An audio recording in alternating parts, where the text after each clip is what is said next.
Bonjour à tous, c'est une joie pour nous de vous retrouver dans notre émission 15 minutes de grâce et de vérité avec le pasteur Jocelyn Seri. Avant d'écouter la suite de tout ce que nous avons pu entendre jusqu'à présent, nous allons louer le Seigneur.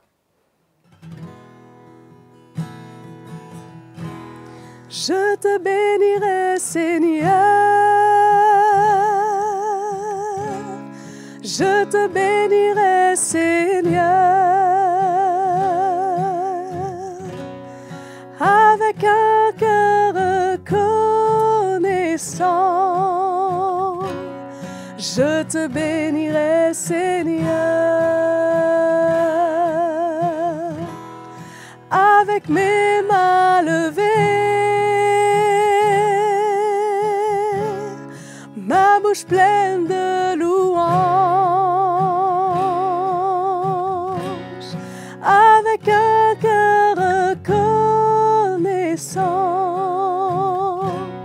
je te bénirai, Seigneur. Avec mes mains levées, ma bouche pleine de louanges, avec un cœur reconnaissant, je te bénirai, Seigneur.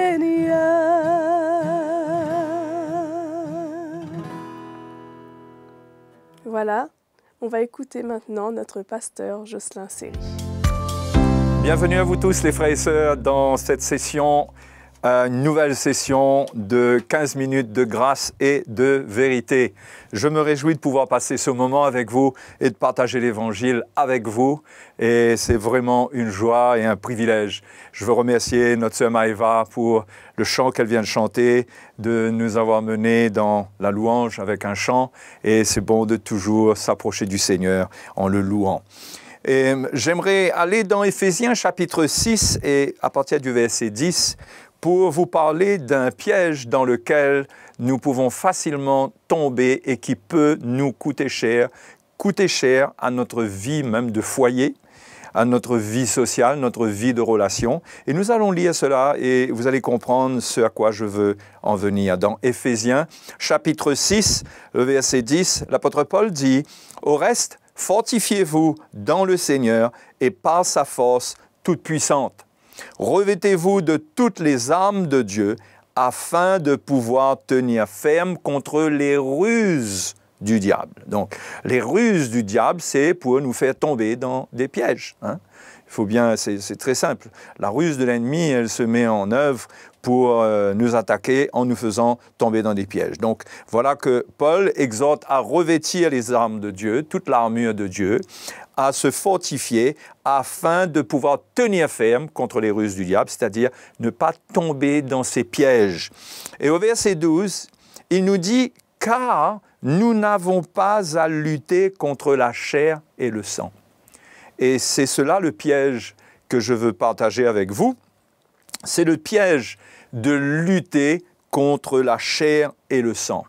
Tout d'abord, notez bien que l'apôtre Paul, quand il parle de tenir ferme contre les ruses du diable, il dit « car nous n'avons pas à lutter contre la chair et le sang ». Il montre bien que le but pour lequel il faut se fortifier, c'est qu'on ne tombe pas dans ce piège, dans cette ruse de l'ennemi qui consiste à nous amener à lutter contre la chair et le sang. Alors que notre lutte, elle est contre les dominations, contre les autorités, contre les princes de ce monde de ténèbres, contre les esprits méchants dans les lieux célestes.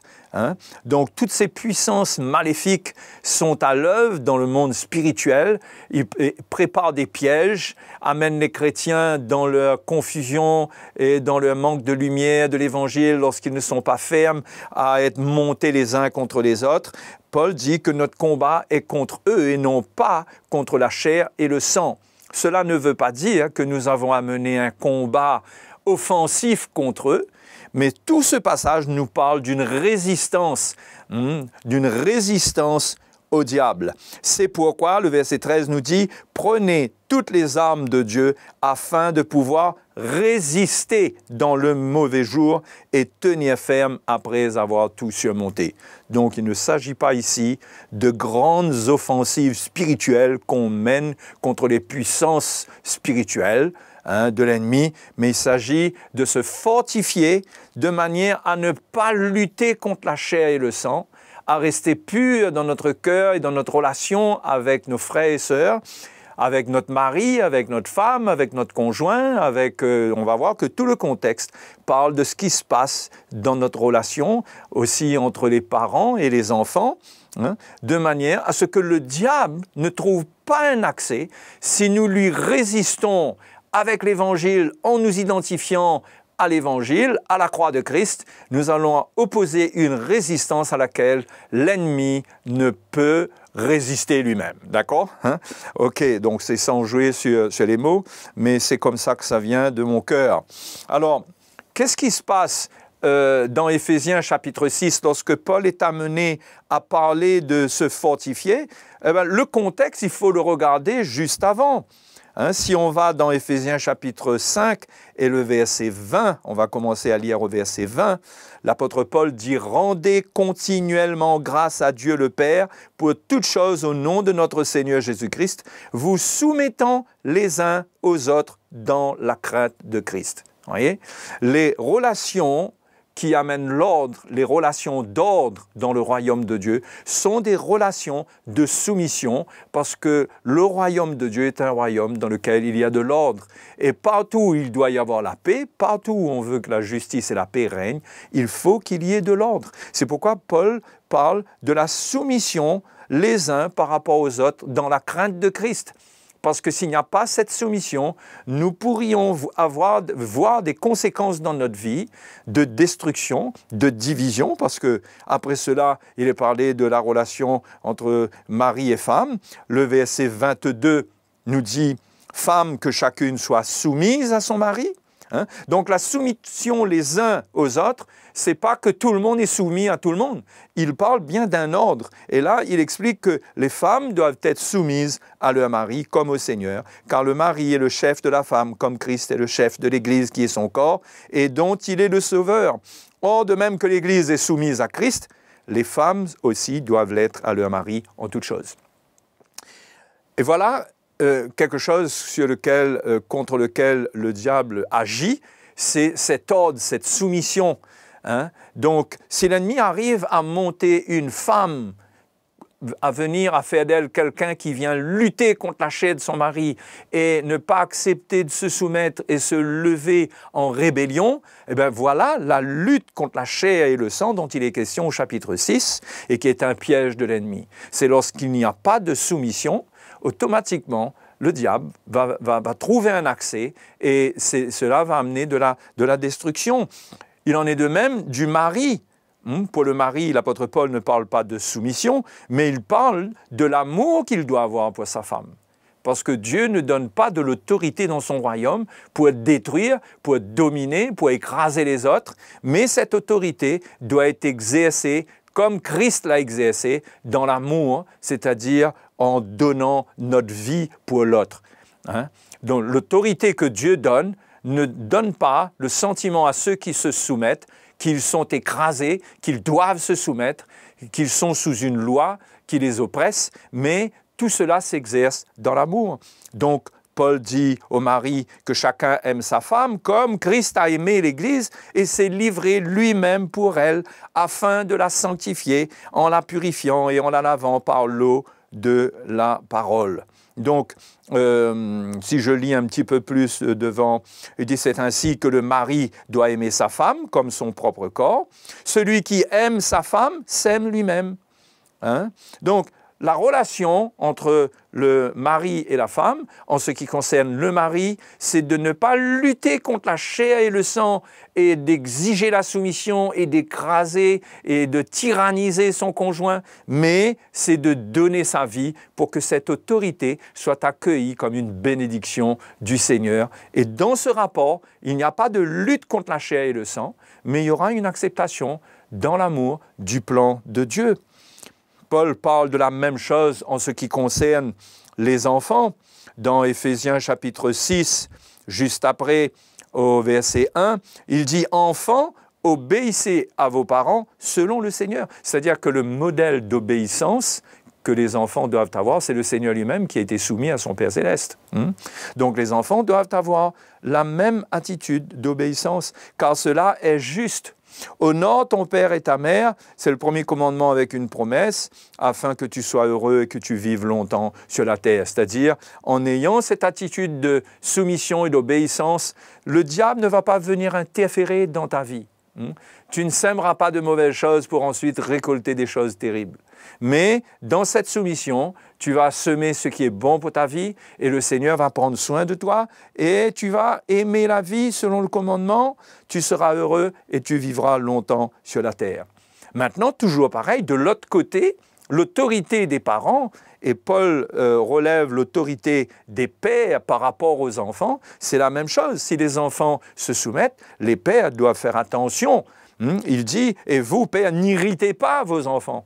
Comment ils vont irriter leurs enfants? En manifestant une autorité qui est charnelle, qui amène une lutte contre la chair et le sang, et cela ouvre la porte à l'ennemi, et c'est cela le piège dans lequel le diable veut faire tomber les chrétiens, les maris envers leurs femmes et les femmes envers leurs maris, les parents envers leurs enfants et les enfants envers leurs parents. C'est pour créer des rapports conflictuels qui sont absolument destructeurs.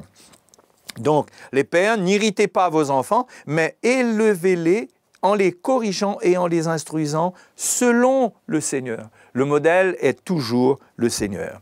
Ensuite, Paul parle des serviteurs au chapitre 6 et au verset 5, et c'est toujours dans le cadre de relations pour qu'il n'y ait pas de lutte contre la chair et le sang, mais chacun doit se tenir à sa place et doit savoir quelle est l'attitude que le Seigneur lui demande. Par exemple, pour les serviteurs, l'apôtre Paul dit « Serviteurs, obéissez à vos maîtres selon la chair, avec crainte et tremblement, dans la simplicité de votre cœur comme à Christ, non pas seulement sous leurs yeux comme pour plaire aux hommes, mais comme des serviteurs de Christ qui font de bon cœur la volonté de Dieu. Servez-les avec empressement, comme servant le Seigneur et non des hommes, sachant que chacun, soit esclave, soit libre, recevra du Seigneur selon ce qu'il aura fait de bien. Donc voilà l'attitude que le serviteur, c'est-à-dire l'esclave, qui la plupart du temps, les esclaves à l'époque vivaient avec leur maître, ils vivaient dans la maison du maître, donc ils devaient eux aussi ne pas ouvrir la porte à l'ennemi et produire des attitudes qui viendraient à choquer même les enfants, à produire des problèmes dans la famille, mais ils devaient avoir l'attitude d'obéissance. Et de l'autre côté, l'apôtre Paul avertit les maîtres qu'ils ne profitent pas de l'autorité qui leur a été donnée. Il dit « Et vous, maîtres, agissez de même à leur égard et abstenez-vous de menaces ». Vous voyez, la lutte contre la chair et le sang, de menaces, sachant que le maître et le vôtre est dans les cieux et que devant lui, il n'y a point de favoritisme. Et c'est juste après cela que Paul dit, au reste, fortifiez-vous dans le Seigneur. Et c'est là qu'il parle de ce piège. Il dit qu'il faut être fort afin de ne pas lutter contre la chair et le sang et tomber dans le piège de conflit parce qu'on refuse de s'identifier à la croix. On refuse la soumission là où on doit la manifester. On ne donne pas l'amour, on réclame la soumission au lieu de donner notre vie. Et c'est comme cela que si on ne prend pas notre croix, si on ne comprend pas l'identification à la croix, on va se retrouver pris dans le piège de la lutte contre la chair et le sang et on en paiera les conséquences parce que ça peut faire des dégâts qui peuvent t'amener loin. Donc voilà mes frères et mes sœurs pour ce passage d'Éphésiens, que le Seigneur vous bénisse, vous encourage, vous fortifie, fortifiez-vous dans le Seigneur pour vivre ces choses et je vous donne rendez-vous à la prochaine session. Nous avons été bénis par la parole du Seigneur aujourd'hui. Merci pour votre fidélité à notre programme. N'hésitez pas à vous abonner à notre chaîne CTMI et si vous voulez nous écrire, écrivez-nous à l'adresse qui s'affiche sur vos écrans. Au revoir.